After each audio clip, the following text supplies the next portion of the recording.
Morning mga makisig yan. Meron tayong apat na pirasong TXQ G63. Bakit nga ba mas affordable to at bakit nga ba maganda to? So ito, UHF frequency, UHF band. Ang kaganda nito mga makisig, pwede nyo pong i-program to ng VHF. Yes po mga makisig, pwede po.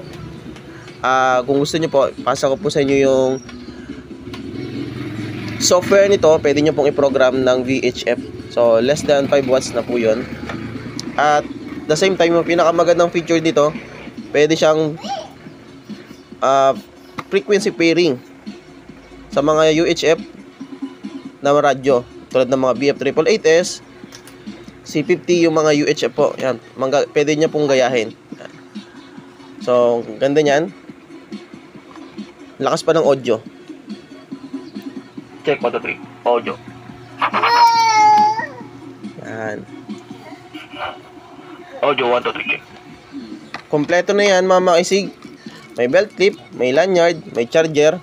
Yan. User's manual na din.